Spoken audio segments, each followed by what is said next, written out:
Good morning, everyone. Good morning. Let me just.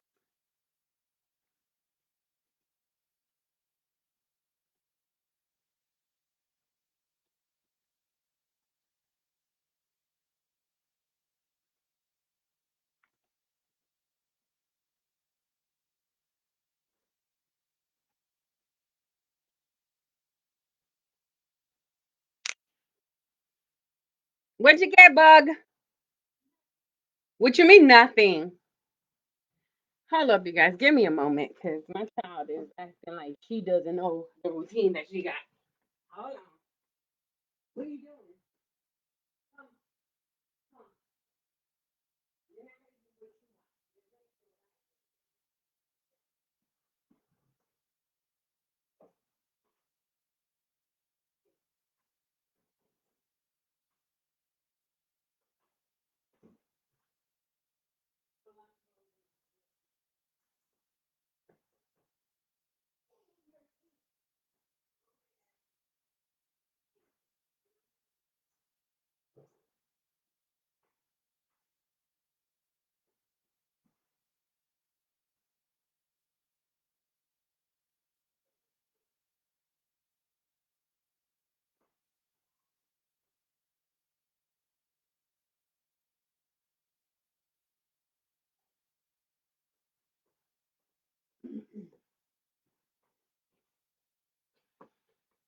Hello, good morning, good morning, good morning. I am live again here on Jay Watkins Consulting. It's your girl, Jessica L. Watkins with J. Watkins Consulting and Vibrant Affairs LLC. So today we were talking about the insurance policies, about um, purchasing your insurance. Okay. Also, thank you for coming in. Thank you for watching. I have been seeing all of the numbers go up in my on my lives. I thank you so much. Thank you, and I appreciate you guys. I started this series last week on Monday on how to start your own business step by step, start to finish. So I have people have asked me to do a live or a series on how to start your own business. A lot of people struggle with that fact that they have to start. They want to start something, and they want to make a difference, but they don't know how. So I'm here to help in any way that I can because I have learned, I have failed, I have prospered, I have done so much when it comes to having my own business. Today is Testimony Tuesday, and I came on because I wanted to let you know a bit about me and my why. Okay, so in all my life, I have been working with children and having, taking care of children all my life. Okay, over 15, almost 20 years of my life, I've had children under me, and I have helped, children with special needs. I have had children with no special needs, and so I have had, uh, when it comes to that, I'm gonna go right into it so you guys can understand. Okay, so in 2012, I opened up my own daycare, home daycare. Okay, and I had all my ducks in a row, from licenses, from state coming to your home, checking your home, doing that, everything that needs to be done with, because it's a process.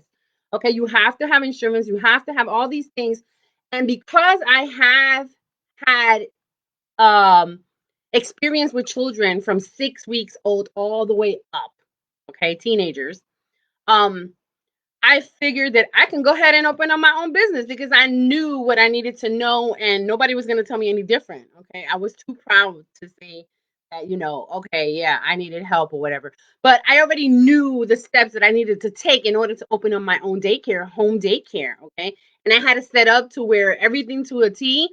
I had the chairs done, not the chairs, the high chairs up for the kids, and had a little area for them to play. And I had my own in-home office. I had the baby sleeping room, uh, areas where the kids could play. Okay, so moving forward, I had it open for a whole year, and everything was going great. I only had me because I only have 5 children. You could only have a certain amount of children in your home. So when it comes to that, you cannot go over a certain amount of kids. So henceforth, moving forward, my husband went to Afghanistan for 6 months, and he was working in Afghanistan for 6 months. At that time, he was in the reserve, and also working in the military because he was going overseas.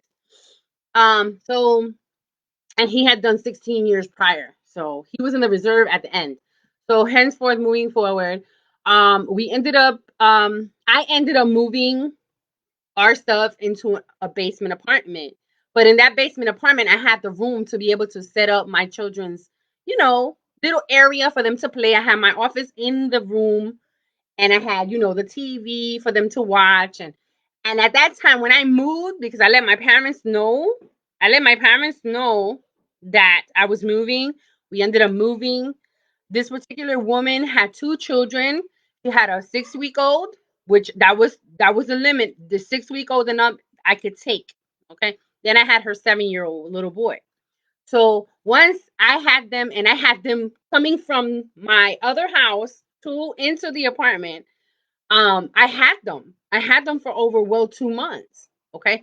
So hence we're moving forward, because I'm not trying to stay on one spot, but I want you guys to understand what it is and what it was that made my testimony what it is today, and what made me do and made me be who I am today.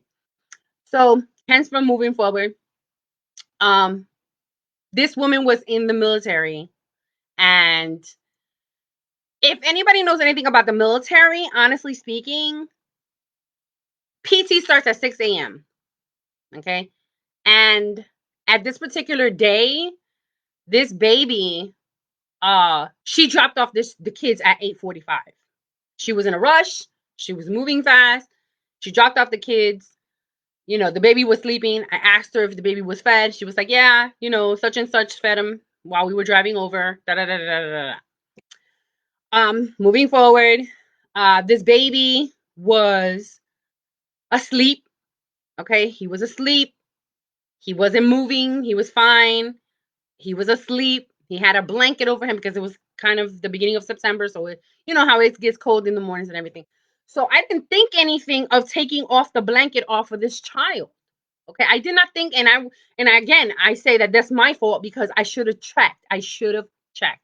Okay. Henceforth, coming forward, um, I took the baby out of the out of the car seat, because all he had was the car seat part. Took him out of there and put him in the playpen, not taking off the blanket. Remember, and I'm enforcing that I did not take off the blanket off the baby to check the baby out. Okay, I did not take him at all. So, hence from moving forward, the little 7-year-old goes and puts in his bag into the refrigerator. And I'm like, okay, and I talking to him, and I said, sometimes in the morning he would come in and he would be tired. So I was like, are you tired? He was like, yeah, I'm kind of tired. So he had his own mat, because I had mats for them. Okay, so he's in the mat, he's sleeping. I'm doing what I got to do, cleaning house, cleaning kitchen, checking on what he had for breakfast or what he had for his lunch. And all this kid had was junk food. Okay. At the same time, I would check the baby's car seat to see if the baby's car seat was dirty. Because that was my thing. My thing was cleanliness. My thing was cleanliness. I'm a bleachy freak. So I checked his car seat, and the car seat material was soiled. I mean, it smelled like rotten milk. Even that, his bottle smelled like rotten milk. Okay. Now, if anybody, again, I dropped a dime. I messed up. I can say that I messed up. I messed up. Okay. So moving forward, it was 10 o'clock in the morning. I remember it so vividly because it is like happened yesterday. Okay.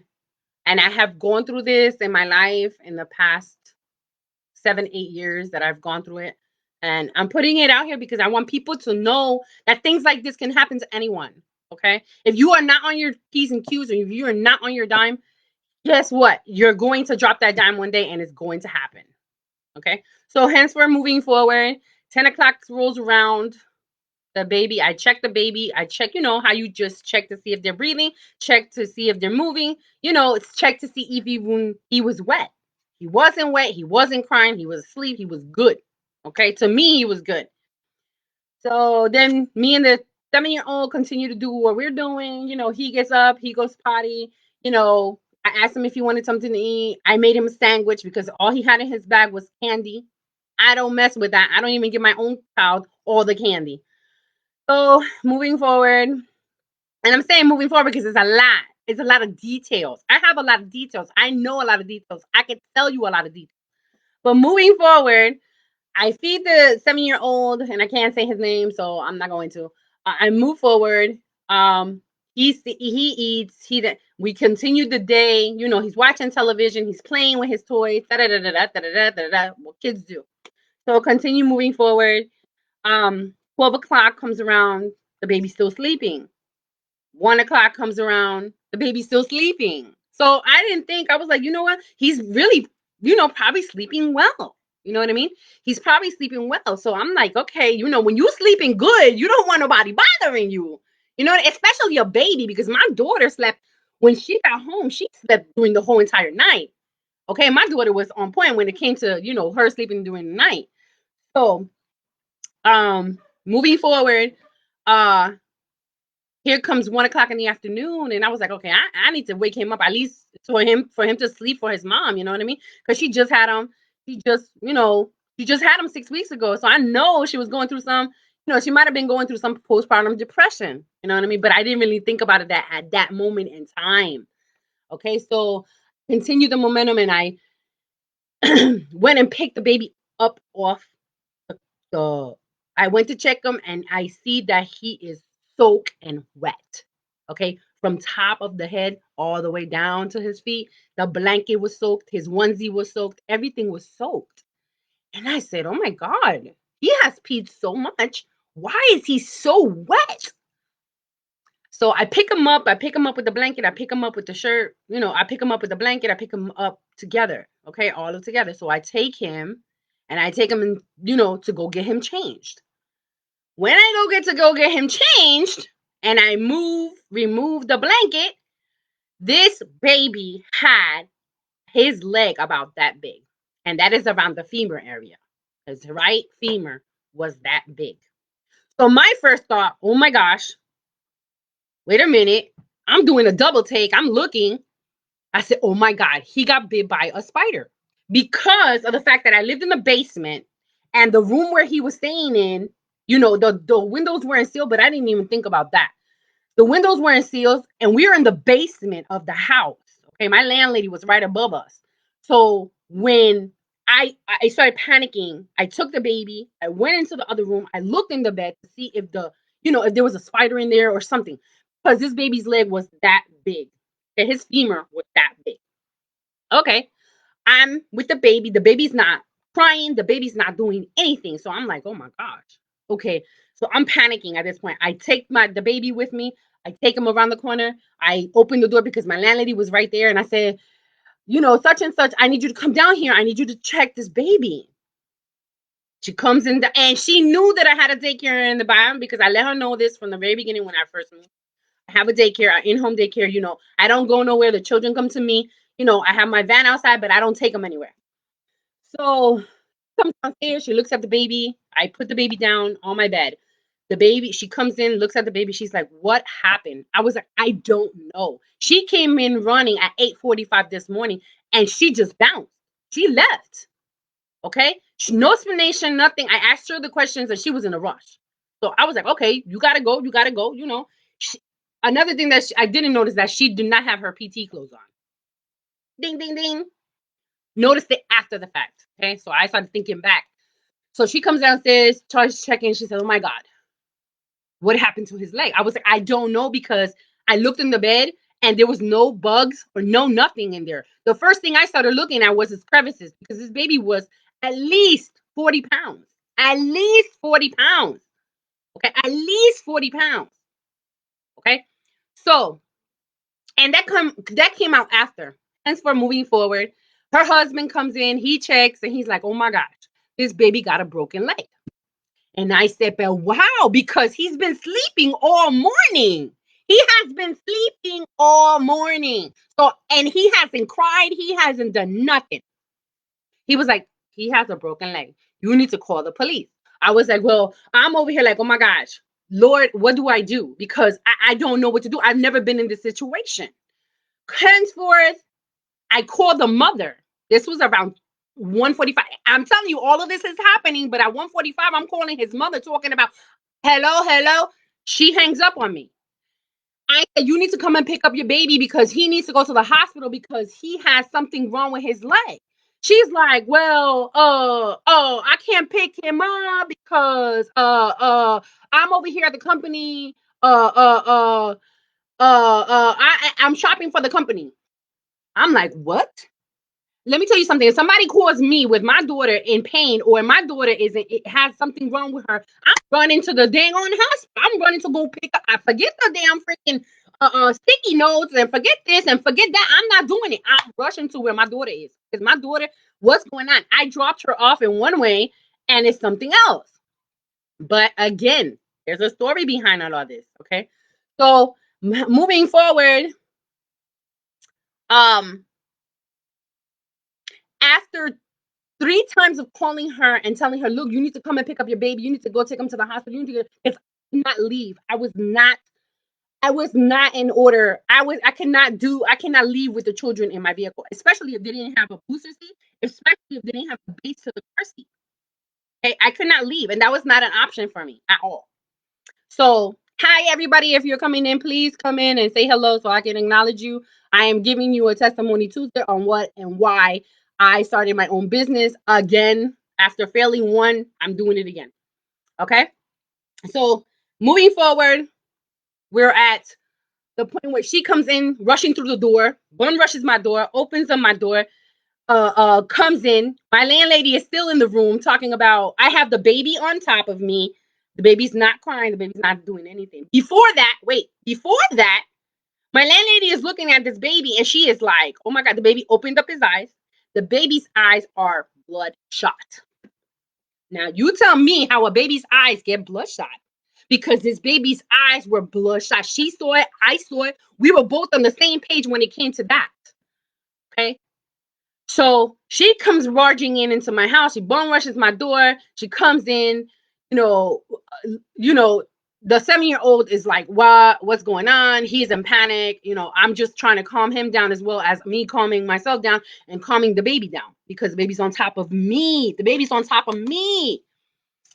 So moving forward, she comes barging in, grabs the baby off of me with force, and puts the baby in the car seat. And the way I'm putting the baby in the car seat is the way she put the baby in the car seat. So right there, I knew for a fact that something had happened prior that morning or that evening, maybe, I don't know, that she was out of control. She goes and she buckles up the baby. She's buckling up the baby and she's all irate and, oh, what did you do to my baby? What did you do to my baby? Then my landlady was like, well, no, what you do to your baby? Because his baby hasn't cried. This baby has bloodshot eyes. This baby has his leg is messed up, So henceforth she leaves. I said, listen to me carefully before she goes into the vehicle. I said, call me when you get to the hospital. Call me and slow down because you're about to rush into somewhere. And there was no traffic. There was no traffic at all whatsoever. So I knew at 10 o'clock in the morning or at 1 o'clock, 2 o'clock in the afternoon, there's no traffic really where I was. Okay. And I know because I've driven through there. And base was 10 minutes away. The hospital was 10 minutes away on base. She had to go through the base, say that there's an emergency, and go straight to the hospital. Okay. So when she leaves, she did not take the 7-year-old. Okay. She did not take the 7-year-old. So the 7-year-old is still with me. And I'm talking to the 7-year-old. I'm like, such and such, what happened? Because your baby brother is like, his leg is big and then his eyes are bloodshot. And he's like, like he was like stressed out. like you could see it in his face. You know a child. If you know children, you know a child. Okay. So he's like stressed out. He's like, well, I picked up my baby brother and I dropped him on the floor and I was playing with him and there, bam. The child is already telling me what is going on and what happened. Okay. So after that, I'm like sitting there like I am in a movie. Okay. I'm watching my own movie happen to me. And at the same time, I'm like, oh my God. So I have a friend that's in the military. He's in the military and he's looking and he's observing everything. And he's like, what in the world is going on here? He comes back.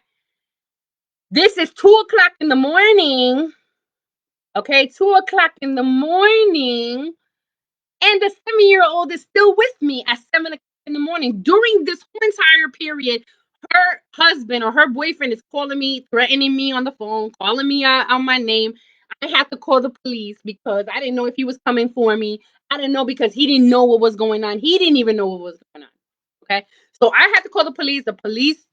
When he called, the police went and he ended up taking the call and the police officer took the call. He's like, you need to calm down because you don't know the details. You don't know what's going on. You don't know the facts. First of all, you need to ask before something, you start threatening people. So I have to call, I couldn't call my husband because he's in Afghanistan, of course. And so I'm going through this process by myself. Okay. So henceforth, moving forward, um, after that night, after her first sergeant comes to my home to pick up the 7-year-old, she's like, well, she sent me over here, because I need to pick up the baby's, car seat frame, and I need to pick up the booster seat. I was like, there's no booster seat here. There's no bottom piece of the car seat. So how am I going to give it to you? We don't go nowhere. I don't take these children anywhere. So henceforth, moving forward, she says, huh, really? I was like, yeah, really. Don't take these children anywhere. And then she's looking at me like, what? Wait a minute. I'm there with you. I am there with you.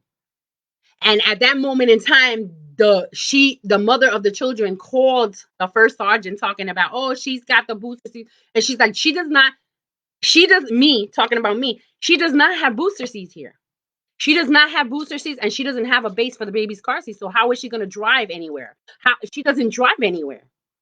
And that was in my policy. I don't drive anywhere with you have to come and pick them up. Or I don't know what's going to happen. Have somebody pick them up because I cannot move my vehicle to take anybody anywhere. And that is a proof. Okay, that is proof. So moving forward, the first sergeant was like, well, I'm here with you. I know what's going on. I just can't get involved. I was like, are you kidding me? Okay, you can't get involved. All right. So my friend, who he was with me, he was like, wow, for real? So he started calling lawyers. He started calling lawyers because he's like, wait a minute, something's happening here. Something's coming out of pocket right now. Okay. So he leaves, they leave, they take the 7-year-old, and I'm like, goodbye. I said goodbye to the 7-year-old because he was in a blank space. Okay. And I'm like, oh my gosh, what is going on? So here comes Saturday. Saturday, I have an investigator come to my home. As the investigator's coming to my home, he's asking me questions. He's like, what happened? Da, da, da, da. And I break it down to him again. I even write my own report because I'm sitting there with him and I'm talking to him. And at the same time, you're not paying attention, but you have to pay attention because this investigator, okay, who is no longer with us, and God only knows why, um he's over here saying, well, did you fall with the baby, and did this happen to you, or did you do this, did you get upset, did you get it? I'm like, no, why would I even get upset? This is a 6-week-old baby. Why would I even get upset? You cannot try to put this on me. So I went ahead and I did my report. I wrote a three-page report, 3 or 4 page report. I handed it to him. He left. Here comes Monday morning. On the weekend, I left. I went to my friend's house, and here comes Friday. My landlady calls, but she left me on loudspeaker so I can hear the police the investigator and the police were coming to pick me up. Okay. So I was I'm like, oh my gosh, I'm listening to the commotion and I'm like, okay. So I'm like, you know what? They want me to go. At that point in time, they said that they wanted me to. He told me Saturday he wanted me to go Tuesday to go take a polygraph test. And I said, okay, I don't have no problem with that. Again, I have never been in this position. Over 15 years of having childcare development, experience. This is not an overnight thing. This is an experience thing, and my profession is on the line. My profession is on the line. Okay. 15 years of taking care of children, my own brothers and sisters, my own nieces and nephews. And I am put in this position where I have to go take a polygraph test for them to know that if I'm telling the truth or not. So I went and I took my polygraph test because I did not have anything to hide. In that commotion, I was in there for 4.5 hours. 4.5 hours with no drink, 4.5 hours being interrogated for something that I didn't do. My polygraph test. He told me I failed because so-called I failed. So-called I failed. Okay. Come to find out, the person that was taking the polygraph test so-called worked for the school system. Okay. Now, these are all lies because it come out to be after the fact. Okay. So after that happened, and I leave, and I'm drained to the T. I'm gone. I leave. Then that Tuesday, after that Friday, that Tuesday polygraph test, Friday, the police is coming after me. So I said, you know what? I have my nieces with me, the ones that I considered my nieces at that moment in time, with my friend. That Friday, the police was looking for me to pick me up to take me to jail. Okay. So I went ahead and I was like, I can't do this. My husband wasn't with me. And then after that Saturday morning, I said, you know what? Before they come and get me, I'm just going to go ahead because I did not want the girls to be traumatized. I did not want the girls to be in that position where they have to see me go away. Okay. So I just was like, you know what? I don't even want to think about this no more. I am stressed out already with the situation. Went in and I turned myself in. Again, I did not know the bigness of this whole entire thing. I was getting pinned down for something that I did not do. And I knew in my heart that I didn't do it, but how could I project that off if you're already looking at me like I'm a damn monster? You know? So I went in, turned myself in, was incarcerated for 2 weeks, 24-hour lockdown. After that, after I was locked down for 2.5 weeks, 24-hour lockdown, they ended up putting me out in public where, I was out for 23 hours and then I would go in for an hour or whatever. After that, that was the worst experience of my life. And I say that because from what I went through and somebody saying that I did something that I didn't do, it hurts. When you try to help somebody out and it hurts, it really hurts. And it still hurts me today. And it's been 8 years and I've been through it. And, so as I'm sitting there incarcerated, my lawyer comes in and after 2 weeks, okay, so I went to court. After I went to court, the day that I was in court was the last day that I could see my family, that I could see the people. I had over 5 or 6 parents with their children there at the court, okay, to support me, okay, to support me. And I was there being supported. My husband was there. I mean, that man's been through everything with me, okay? And so when I went through that day that I was supposed to be coming home, I ended up being incarcerated because of the fact that the judge felt that I needed to so-called be a poster child for something that, I didn't do. And I stick to this day, I did not do anything. Again, I got incarcerated, went in, went back to court. After coming out of court, my lawyer comes in, my public defender, because they're not supposed to charge you for nothing, says, well, you know what? I can take your case for $5,000 because he knew that my husband was in Afghanistan and all about the money. After that, I went ahead and came back to court. That was the first time I saw my husband after a month, 2 months, 2.5 months after putting a petition in. Went in back to the court and saw my husband after not being able to see him, and saw him for the first time in 2.5 months. Went through that process, broke me again. Then after that, went back to my cell, just in limbo because I did not know, all of this. Even if you know too much, you don't know nothing. Okay, you don't know nothing.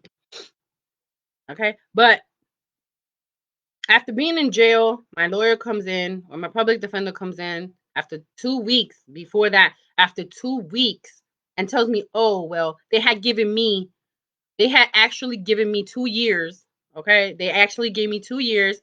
And after those 2 years, I only did 6 months in county jail.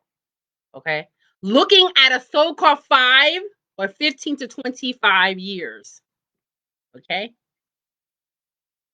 after that, after they did what they did at the beginning, the lawyer comes back, tells me, well, you have 6 months, 180 days to do your time. And I had already served 14 days because I was in county jail. Okay. After that,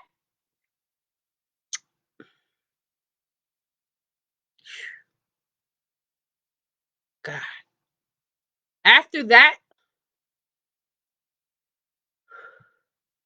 I was in there. I worked for somebody that is so aggravating or somebody that shows aggression. I think I honestly show more aggravation now than I did before, and I didn't really do anything like that because I never had the aggravation on me.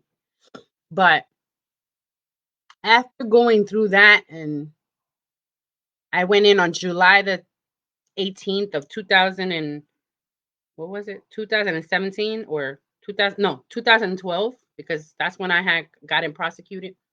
Went in on 2000 and this happened in 2012, 2013.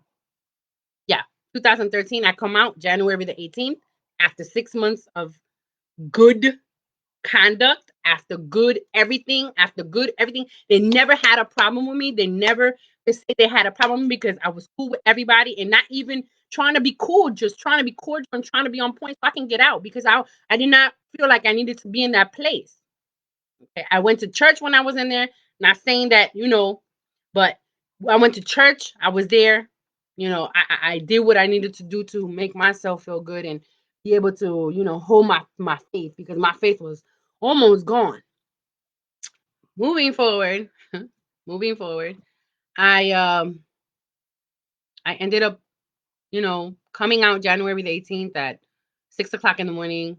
My husband was there to greet me, and I left. I went, to somebody's home, and then ended up moving to Memphis again.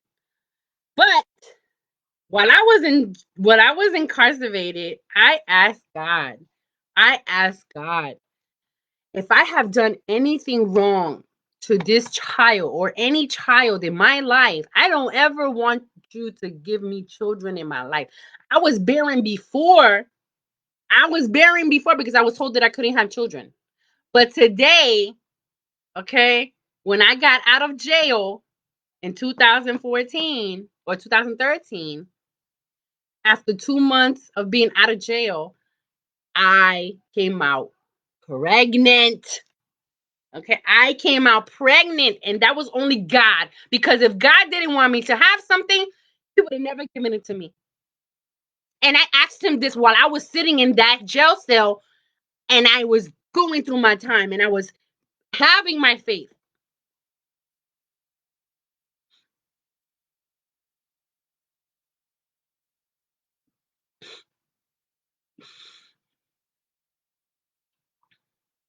And I'm putting myself out there because there's somebody out there that needs to hear this. They need to hear what it is that I went through, and they need to relate to what I've gone through. And they have to relate. Okay. Okay, so after I got out, found out I was pregnant. I found out I was 5 weeks pregnant in March, and that was like, whew, my heart was like, wow. I know I asked God not to give me children, but He did the opposite. The opposite. Okay, so I'm telling you, God is so real. So after all of that happened, I went through 2, 3, 4 years of depression, 5 years almost, 5 years of depression, anxiety of being able to leave my home. But at that time I needed to concentrate on my daughter and my husband, and the time that I have left my husband, and the time that he left, that we were separated. I lost I lost people that I thought they were my friends, but were never my friends. And to this day, I will keep it at that. I reconnected with people after my baby shower, and after that, I was like, you know what? They're not my friends. They've never been my friends. They never were my family. They were never there because they were never there in my moment of need. In my moment of need, they were never there. Okay, they were never there. All they did was make it worse for me as a human being to go through my process. But see, not everyone is supposed to be where you're at. Not everyone is supposed to follow you to where God wants you to go. God wants you to go and be alone for a minute because He is trying to prepare you for what you are about to go through, or about what you're about to be done with. Okay. So remember that. Remember, God doesn't always want you. He don't want you to be with nobody. He wants you to. When you got that alone time, that's what you need to be. The most humble, the most kneeling, the most on point with Him, because that's what He needs you to do. He will sit your butt down. He will show you what you did wrong. He will show you the mistakes that you've made. He will always be part of the equation. If you don't put Him in that part of the equation, you believe you me, you will not come out prosperous. That's it. I'm done. And that's my testimony. Again, when I got out, found out I was pregnant, everything was about my daughter, everything was about my husband, everything was about my family. Everything was about being in that moment. But sometimes we get out of that moment where we're trying to rush everything, and rushing everything will make you make mistakes no matter what. Okay. So that's my testimony, you guys. Every time I let it out, it makes me even stronger because I know for a fact that is helping somebody out. And it's just is a traumatic that was my traumatic experience. That's my traumatic life. Okay, that was my traumatic part in my life. It's no longer here, but my testimony will always be here. My testimony will always be part of my life. And it's also for you as well, because if you've gone through something so traumatic, if you've gone through something so hurtful, you will know that is your testimony, because that's what God said. God said, that's your testimony. That's what I need you to give people. That's what I need you. And that's where I need you to put my name in it, because God comes first with everything. God comes first with everything. That's it. Done and over. But moving forward, and that is it. Moving forward, let's get into this step 7. That is my testimony. That's my testimony Tuesday. I'm putting it out there. I'm letting y'all know because that's what it is. Okay. Let's get into the step 7. Let's get into the step 7. Okay. Your team. This is perfect. Your team.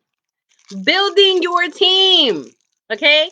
Unless you're planning to be your only employee, you're going to have to hire a great team. Okay. To get your company off the ground. Okay. A lot of entrepreneurs, I'm sorry, guys. Let me drink this. Let me eat this peppermint.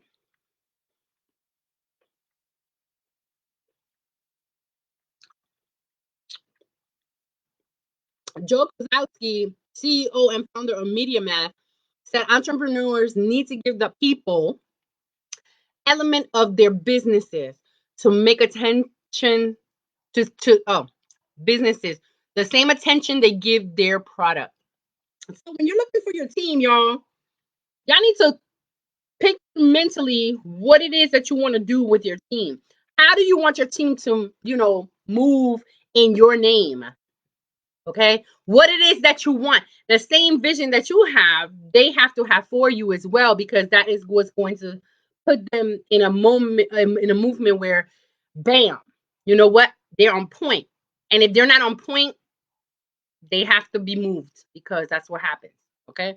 Your product is built by people as well. Okay. They are built. Your product is built by the people. That is why you do not put your 2 cents in when a person comes to you and wants an event done their way. Yes, you can put in your expertise. Sometimes they don't want the expertise. Sometimes they don't want that. What they want is for you to listen to what they are telling you, so you can identify, you know, what it is, the details that you want for them to, for what they want. Okay? Okay? And that is one thing that I say to a lot. I mean, I have fallen into that category where I don't listen sometimes. And I'm like, "Dang, you know what? That was a good idea." But that's not my idea. That's not their idea. They want what they want, and that's it. They came to you for a reason. They came to you. I'm sorry, guys. They came to you because they know that you know what you're doing. But again, they want to put in that vision for themselves. Okay? So you need to listen, be quiet and listen, be attentive. Uh, be attentive to everything that they're saying to you. Okay? So that you can know and they can know that you're paying attention. Okay? Understanding, the gaps, what gaps exist. Okay? That's what your team has to be identified as. Okay? And how and when you will address them should be the top priority. Okay? You have to address your team in a way, because they are your team, that they are what's going to make you also sparkle when it comes to, your events as well, because they're going to be putting in that work as well as you are. But you have to give them the same respect, because one day they're going to want to be in that position of being a entrepreneur or being a boss, and they want to do what you do. And if they don't have that platform, that foundation to see what it is that person is trying to bring out, then there's no point. Okay, there's no point. So identifying your founding team, there's a breakdown on here. Okay, so here it says, because I'm reading from one of the things, to help you find the right hirees. Here are some of the most commonly suggested first hires for your business. It's smart to hire from the top, then expand your team when your resources allow. Okay, a major focus when hiring your startup roles and strengthening your business interior and exterior relationships. So a major focus when hiring for startup roles is strengthening your business interior and exterior relationship. That means you need to focus on how you're going to treat your people. And again, I failed in some of that stuff, and I tell you that I failed and I have prospered in a lot of these things. That is why I'm bringing it to you. And it's important to keep your company culture in mind when filing startup positions. Okay, the story is for new. This story is for new businesses owners who are looking to expand their team. Right now, I am working on my team, and I don't, I have no part right now into what it is that I want, because of the fact that, I mean, I know me, but I know a lot of people want to do their own thing. This young generation now, it's crazy, all crazy. So you want to really sit down and brainstorm exactly what it is that you want in your team. Okay. That's it. Figuring out how the team will work together is equally important. Okay. How would they work together? How they gonna what's the word? How they gonna be the cause and effect? What is gonna be that breaks them apart? Okay, one does this, one does that, one does this, one does that, and it makes it flow like a river. Making it flow like a river. That's the way. You're the head, And before that, God is before that, and then you, and then your business people, and then your business, because that's what's gonna make it flow. It's gonna make it flow like a river. Okay. Defining the roles and responsibilities, division of labor, and how to give feedback on how to work together when not everyone is on the same room or in the same room will save you a lot of headaches down the line. Okay, so remember that if you have a team and or you're working on your team, not everybody, I'm sorry, not everyone has your vision. Not everyone has your vision. But I tell you right now that since not everybody has your vision, you have to put it on a piece of paper. And you have to help them understand that this is your vision. And this is what you're trying to get to. You know what I mean? So if you're just starting out in your business, 10 steps on how to start your own business, today's step was your team. So if you're in the business and you already breaking down what it is that you want in your business, then this is what you need to have. These are the essential things that are going to make you and fall apart. You're not fall apart, but make you set yourself apart from everyone else. Okay, everyone has a unique story. Everybody has a testimony, and you cannot knock somebody down because you think that you're better. Because you can be in the same predicament that I was in. Okay, you could think that you too smart. You could think that you too good. You could think that, oh yeah, I'm the bomb diggity, and I'm not ever gonna be in that position, honey. I tell you right now, don't drop that ball. Don't drop that dime. Keep going what you're doing. Keep yourself humble and keep yourself together when it comes to your business. Okay. That being said, you guys, I thank you so much. Thank you for listening. Thank you for Testimony Tuesday. Thank you for being here. Thank you for hearing what I have to say. Always being there since y'all been here since Monday. Y'all been on it. And I have been posting my videos onto my YouTube channel. And I'm going to post this one onto my YouTube channel. Y'all can watch it later. If you're watching live, please drop the one. If you're catching the replay, please drop the two. Okay? So I thank you guys. Thank you for watching. Thank you for being here with Jay Watkins Consulting under the umbrella of Vibrant Affairs LLC. Thank you so, so much for watching. And I hope everybody has a great day. What's your testimony? Testimony Tuesday. Drop your testimony if you have one. Okay, guys? Thank you so much, guys, and have a great day. Bye-bye.